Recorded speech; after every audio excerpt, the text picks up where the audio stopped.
Nah, ini ada bunga anggur ya, rekan-rekan. Nah, saat ini pohon anggur yang berada di jalur 2 ini sedang memasuki fase berbunga ya. Di mana pohon anggur yang sedang memasuki fase berbunga sangatlah penting dan genting ya.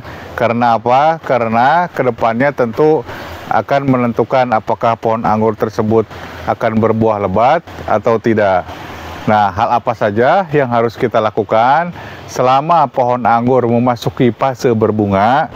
Lalu apakah betul pada saat pohon anggur memasuki fase berbunga kita tidak boleh melakukan pemupukan? Yuk temukan jawabannya di video berikut ini.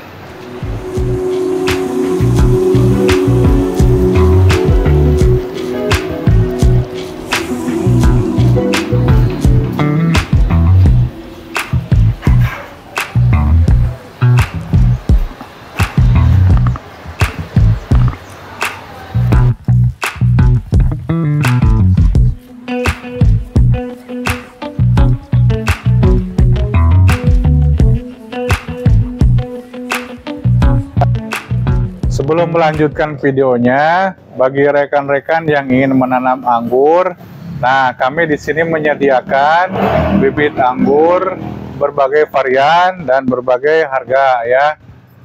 Insya Allah bibit dari kami cukup berkualitas. Kita lihat ya, daunnya cukup besar-besar, pada tinggi-tinggi ya.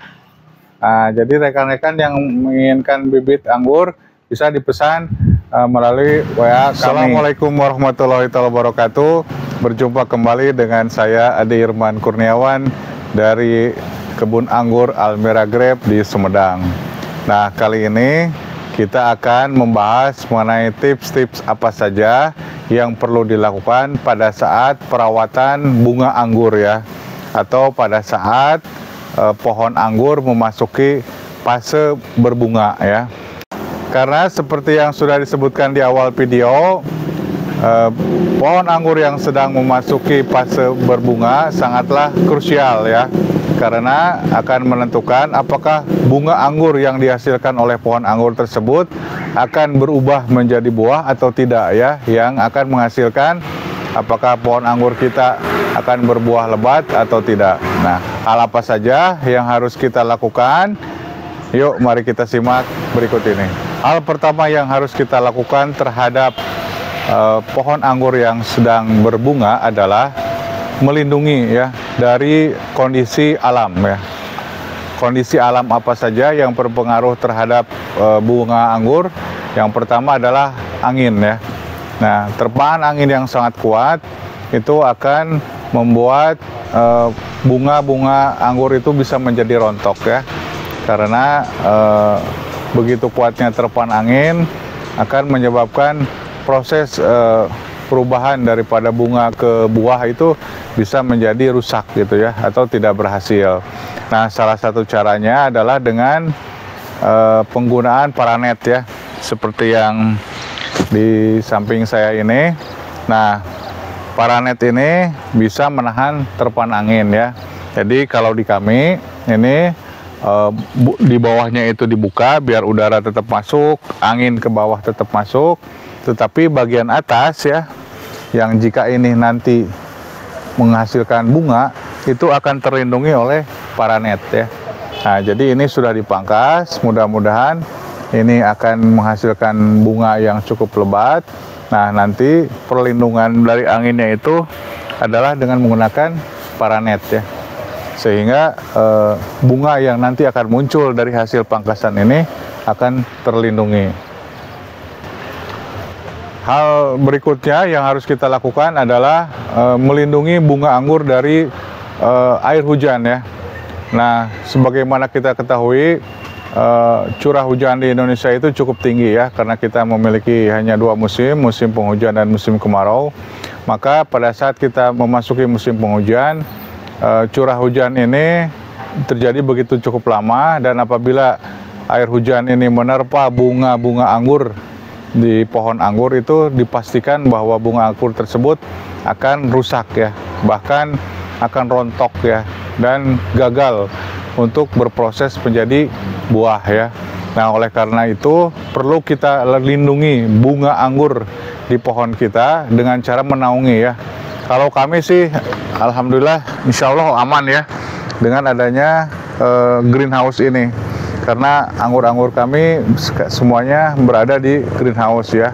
Atapnya itu sudah dinaungi dengan menggunakan plastik UV.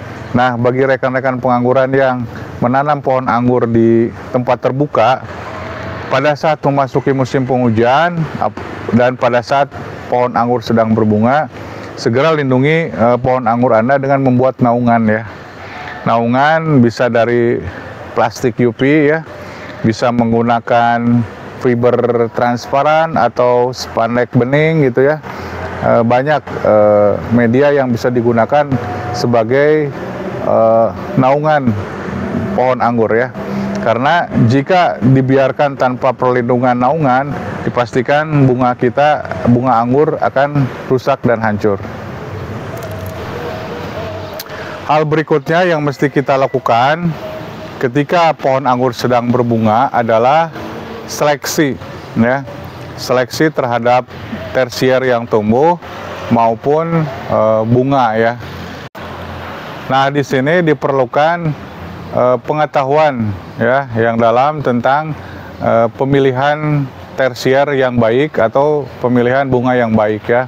Karena nanti di sini kita akan membuang mana-mana saja tersier yang tidak diperlukan atau bunga mana yang tidak diperlukan. Nah, jadi jangan sampai bunga yang tumbuh di pohon anggur kita itu kecil karena terlalu banyak tersier yang tumbuh gitu ya, cabang tersier yang tumbuh, atau terlalu banyak bunga yang tumbuh gitu ya. Jadi meskipun kita sudah berhasil membuahkan bunga yang cukup banyak, kita tetap perlu melakukan seleksi gitu ya. Bunga mana saja yang akan kita pelihara atau tersier mana saja yang kita pelihara.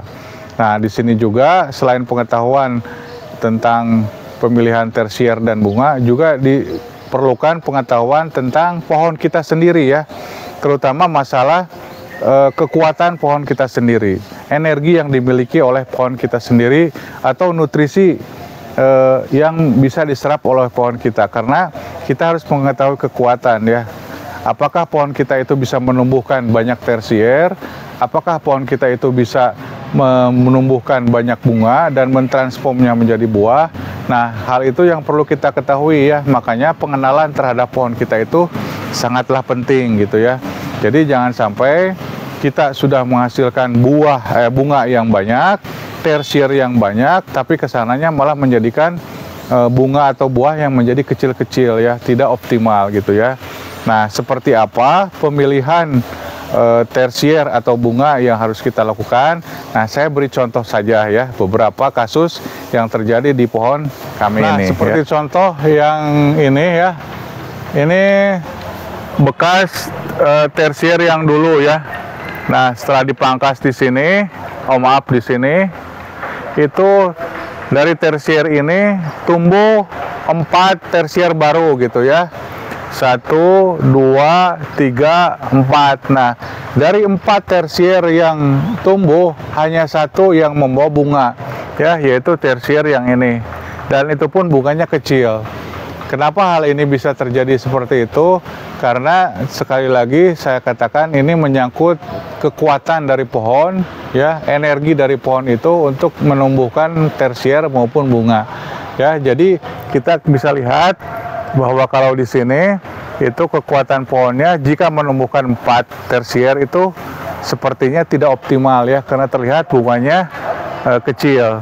Nah, dari kasus seperti ini, kalau pengalaman saya ya, yang saya lakukan adalah dengan memilih tersier mana yang layak kita pelihara ya. Yang pertama jelas ya, ada yang bunganya ya, kita akan pelihara bunganya ya, yang ada bunganya. Nah, yang kedua pilihan saya itu adalah tersier yang dekat dengan sekunder atau berada di pangkal. Kenapa demikian? Karena nanti agar pada saat pemangkasan berikutnya itu tidak panjang ya. tidak semakin panjang tersiernya. Nah, kita lihat di sini semua energi atau nutrisi yang ada di tersier ini itu tersedotnya kepada tersier yang paling ujung ya, makanya dia lebih besar. Nah, untuk memindahkan energi atau nutrisi yang ada di pohon ini atau di cabang ini, nah maka ini harus dibuang. Nanti nutrisi atau energi di tersier ini akan pindah ke tersier yang ini yang ada bunga, sehingga diharapkan nanti bunganya akan optimal ya. Jadi langkah yang pertama kita buang ya tersier yang ini. Oke, nah sudah terbuang, kemudian kita cukup pelihara 2 saja ya. Nah ini pangkalnya yang ini ada 2 tumbuh berdekatan. Ini lebih bagus kelihatannya. Nah, yang ini buang. Nah, dengan 2 tersier yang seperti ini diharapkan yang ini akan besar, diharapkan nanti akan dijadikan tersier untuk pembungaan di pembuahan berikutnya. Sedangkan yang ini diharapkan membesar dan menjadikan bunga klaster yang ini tuh besar juga.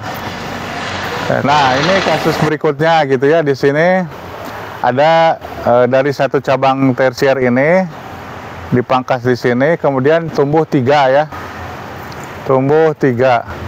Nah dari 3 ini yang pigor itu tersier pertama ya, dia ada bunganya tapi dikit ya, tidak optimal bunganya. Nah kemudian tersier kedua dia tidak pigor ya, tapi menghasilkan bunga yang besar gitu ya.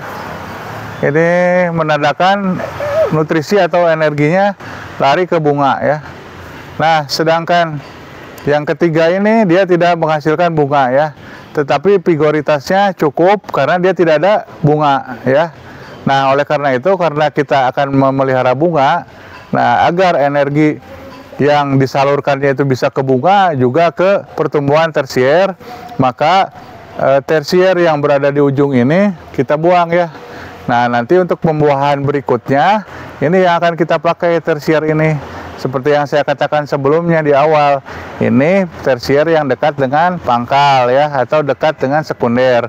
Ini akan dijadikan pembuahan berikutnya.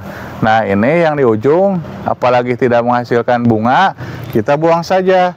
Jadi 1 tersier ini kita cukup pelihara 2 tersier ya. 1 untuk bunga ya, 1 untuk pembuahan di musim berikutnya. Jadi yang ini kita buang saja.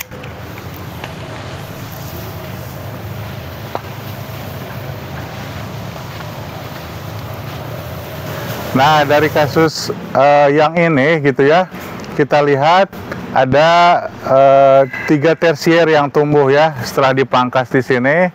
Itu ada 1, 2, 3 tersier yang tumbuh ya. Nah dari 3 tersier itu 3-3-nya membawa bunga gitu ya.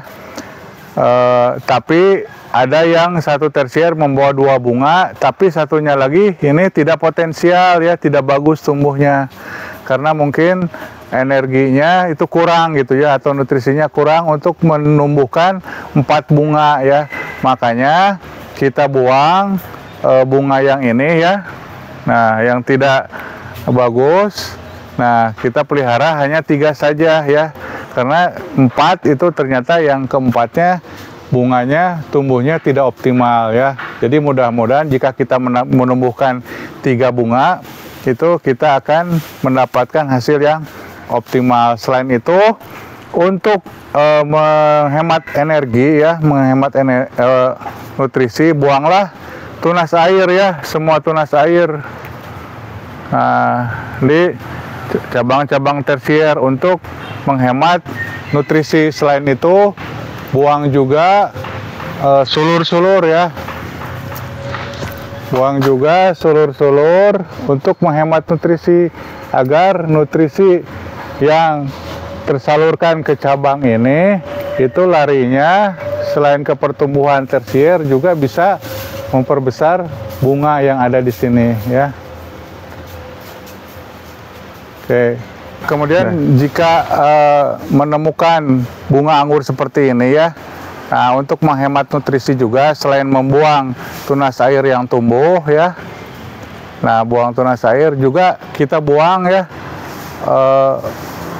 istilahnya kalau di kita pengangguran itu bunga yang bercabang ya, kita buang ya.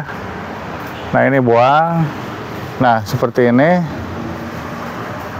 kita buang ya. Nah seperti ini kita buang juga ya. Ataupun kalau ada tunas air di bunga itu kita buang ya. Nah ini kita buang. Jadi biarkan si bunga itu mulus ya. Kalau di Jepang ya, kalau di Jepang itu sangat sadis ya. Dia menyisakan hanya 20%. Menyisakan 20%. Jadi sisa bunga yang di atas itu dibubad habis karena dia lebih mengutamakan faktor kualitas. Kalau kita kan kuantitas tetap harus dapat, kualitas juga didapat. Makanya tidak berani kalau harus menyisakan hanya 20%-nya seperti yang dilakukan oleh para petani anggur Jepang ya. Jadi kalau petani anggur Jepang itu dibobot habis ya atasnya. Jadi selama pasca pemangkasan, jika energi atau nutrisi yang diterima oleh pohon anggur bagus, itu pohon anggur akan menumbuhkan beberapa cabang tersier ya. Dari cabang tersier yang kita pangkas ya, atau sprutnya banyak gitu ya. Jadi misalkan kita pangkas di mata tunas keempat gitu ya, itu kalau energi yang diterima oleh pohon anggur bagus, nutrisinya bagus, itu empat-empatnya akan tumbuh gitu ya. Nah kita tinggal memilih ya, fungsi kita sebagai petani anggur. Nah di situ ditentukan ya, apakah kita petani anggur sejati atau bukan, apakah kita salah pilih atau bukan. Nah di situ diperlukan pengalaman ya, mana yang akan kita pilih sebagai tersier untuk pembuahan berikutnya, mana yang akan kita pilih untuk tersier pembuahan, bunga mana yang akan kita pilih, bunga mana yang akan kita buang. Nah di situ menentukan ya, jadi perlu pengalaman. Nah makanya terus belajar ya, terus cari pengetahuan mengenai perawatan bunga anggur. Lalu jika semua itu sudah dilakukan ya, hal berikutnya adalah perapihan ya, perapihan cabang-cabang tersier yang tumbuh gitu ya, dengan bisa menggunakan tali, tape tool gitu ya, sehingga tersier-tersier yang tumbuh itu tidak bertumpuk ya satu sama lain, sehingga penyerapan energi mataharinya itu sangat efektif ya. Nah, selain itu dengan perapihan tersier juga akan membuat kebun kelihatan lebih rapih gitu ya, tidak semrawut ya. Lalu ada beberapa tips ya atau informasi dari rekan-rekan pengangguran yang menyatakan bahwa pada saat pohon anggur sedang berbunga itu jangan dilakukan pemupukan ya. Nah menurut pendapat saya kurang setuju ya dengan pendapat seperti itu ya. Kenapa? Karena justru pada saat pohon anggur sedang berbunga itu ada dua hal yang sedang ditumbuhkan oleh pohon anggur itu. Yang pertama yaitu tersier-tersier yang baru ya, daun-daun yang baru ya, juga bunga ya. Makanya pada saat pohon anggur sedang berbunga itu dia membutuhkan energi yang banyak. Nah, sebagai ilustrasi seperti ini ya, coba lihat ke sini. Ini anggur adalah sedang masuk masa vegetatif ya. Dia pertumbuhannya hanya satu ke atas ya. Nah, pada saat masa vegetatif, apakah rekan-rekan pengangguran melakukan pemupukan terhadap pohon ini? Saya yakin pasti rekan-rekan pengangguran melakukan pemupukan ya, meskipun dia hanya menumbuhkan satu batang ke atas ya. Tapi kalau pada saat masa berbunga, coba lihat berapa banyak tersier yang harus ditumbuhkan ya oleh pohon anggur tersebut. Selain cabang tersier, juga daun-daun baru ya, daun-daun baru harus ditumbuhkan, plus bunga-bunga ya harus ditumbuhkan juga. Jadi pada saat masa berbunga ini, pohon anggur sangatlah banyak membutuhkan energi ya atau nutrisi ya. Oleh karena itu, menurut pendapat saya tetap lakukan pemupukan, namun tetap jangan sampai terlalu berlebihan ya, karena berlebihan juga tidaklah baik. Nah, pupuk apa yang digunakan di pohon anggur selama masa berbunga, gunakan kalau sehemat saya yaitu pupuk yang seimbang ya. Atau untuk mikronya, boron sama zinc itu berpengaruh besar ya pada saat masa pohon sedang berbunga. Nah, jika rekan-rekan membutuhkan pupuk pada saat pohon anggur sedang berbunga, juga bisa menggunakan pupuk racikan kami. Ya, hal lain yang perlu dilakukan ketika pohon anggur sedang berbunga adalah rekan-rekan bisa melakukan pencelupan ya dengan menggunakan GA3. Ya, silakan untuk merek ya bisa dipilih rekan-rekan, banyak tersedia di pasaran ya. Kenapa ini sangat penting? Karena ini berhubungan dengan produktivitas buah ya. Karena bunga anggur yang panjang itu akan mengurangi proses penjarangan buah ya. Jadi beda jika bunga yang dihasilkannya itu tidak panjang ya, maka nanti buah yang akan dihasilkan akan berdempet, berdesak-desakan, sehingga akan banyak buah yang terbuang ya untuk pada saat dilakukan penjarangan ya.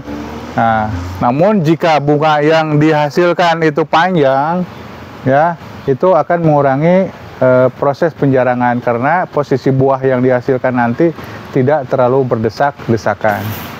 Hal berikutnya yang perlu diperhatikan adalah kecukupan air ya. Karena pada saat anggur sedang berbunga itu memerlukan banyak energi ya. Nah, makanya diperlukan air yang cukup gitu ya. Jangan sampai pada saat pohon sedang berbunga, pohon mengalami kekurangan air ya. Nah, tentu saja hal ini akan membuat bunga yang sedang tumbuh itu akan rontok ya. Nah, jadi perhatikan kecukupan air, lihat media tanamnya apakah sudah kering atau tidak. Jika sudah kering, jangan ditunda, segera lakukan pengairan ya. Nah, hal selanjutnya, jika pohon anggur yang sedang berbunga itu mengalami kekurangan air, maka akan menyebabkan bunga anggur itu akan rontok. Namun meskipun bunga anggur itu tidak rontok, bahkan bisa menjadi sebuah, maka kelak buahnya pun itu akan mengkerut ya. Nah, seperti terlihat di sini ya. Nah, ini contoh buah anggur yang kekurangan air ya. Dia akan mengkerut seperti ini ya, atau dia kekurangan nutrisi gitu ya. Nah, buah-buahnya pada mengkerut dan ini pada akhirnya tentu akan rontok dan kita akan gagal panen. Nah, jadi jangan lupa ya, pada saat pohon anggur sedang berbunga, cukupi pemenuhan nutrisinya ya, terutama air ya. Jangan sampai kekeringan, jangan sampai bunga kita rontok, jangan sampai buahnya itu jadi mengkerut ya. Jadi penuhi kebutuhan air pohon anggur. Hal berikutnya yang perlu diperhatikan adalah hama dan penyakit ya. Nah, salah satu hal yang sangat mengganggu atau bahkan bisa merusak bunga anggur yang pertama itu adalah jamur ya. Nah, kalau jamur itu dipastikan bahwa nanti buah anggur yang dihasilkannya itu akan rusak ya. Biasanya akan burik, ada bintik-bintik, bahkan hingga pecah ya. Nah, yang kedua yaitu hama kutu putih ya. Nah, hama kutu putih ketika pohon anggur sedang berbunga atau pada saat tersiernya sprout ya, tumbuh baru, itu akan menyebabkan tersier dan daun-daunnya itu menggulung ya. Ya, jadi akan menyebabkan bunga yang tidak sempurna ya. Bahkan pada saat ketika menjadi buah pun kutu putih akan mempengaruhi kualitas dari buah yang dihasilkan ya. Nah, seperti contoh di sini ya. Coba maju kamera. Nah, di sini saya memegang buah ya yang sudah terkena kutu putih. Ya, lihat. Kelihatan? Ini putih. Ah, putih-putih. Kelihatan? Fokus. Ah, ya. Ini adalah buah yang sudah terserang kutu putih ya. Nah, ini akan mempengaruhi kualitas buah gitu ya. Makanya pengendalian hama dan penyakit itu sangat penting pada saat pohon anggur sedang berbunga gitu ya. Jadi diusahakan semaksimal mungkin kutu putih jangan sampai menyerang bunga atau buah kita berikutnya gitu ya, karena akan mempengaruhi kualitas dari buah itu sendiri ya. Untuk penanggulangan jamur ya, tentu saja kita harus melakukan penyemprotan dengan menggunakan fungisida ya. Berbagai merek sudah banyak ya, bisa digunakan. Nah, selain itu untuk pencegahan bisa mengkondisikan area tanam kita atau kebun kita itu tidak lembab gitu ya. Greenhouse itu adalah salah satu cara yang paling baik untuk meminimalisir ya tumbuhnya jamur di area kebun ya, karena suhu atau kelembaban yang ada di dalam greenhouse itu bisa kita atur ya. Nah, pada saat kelembaban tinggi itu bisa kita turunkan ya dengan cara menutup dinding-dinding greenhouse itu misalkan dengan paranet gitu ya, sehingga kelembaban menjadi rendah gitu ya. Nah, selain itu untuk penanganan kutu putih bisa dilakukan dengan melakukan penyemprotan menggunakan insektisida ya. Ya, sekali lagi untuk merek silahkan bisa dipilih ya. Lakukan setiap seminggu sekali ya. Di rolling ya. Baiknya di rolling untuk penggunaan insektisida ini. Jadi minimal kita punya 3 lah ya, 3 merek insektisida yang bisa digunakan setiap minggunya ya. Jadi jangan satu merek insektisida digunakan berulang-ulang. Itu akan menyebabkan hama dan penyakit yang ada di pohon anggur kita itu menjadi kebal ya. Jadi lakukan rolling tiap minggunya, merek A di minggu ke-1, merek B misalkan contoh di minggu kedua, merek C di minggu ketiga misalkan ya. Nah, hal itu akan menyebabkan hama dan penyakit khususnya kutu putih itu tidak menjadi kebal ya, sehingga pengendalian hamanya akan menjadi lebih baik. Nah, itu dia tips dari kami mengenai perawatan pohon anggur yang sedang berbunga ya. Semoga tips dari kami ini bermanfaat dan semoga bunga-bunga yang berada di pohon anggur rekan-rekan semuanya berubah menjadi buah yang bisa dipanen tentunya ya. Nah, jangan lupa subscribe channel kami Almila Grape ya untuk mendapatkan info dan update terbaru seputar perawatan pohon anggur. Wabillahi taufiq wal hidayah. Wassalamualaikum warahmatullahi wabarakatuh.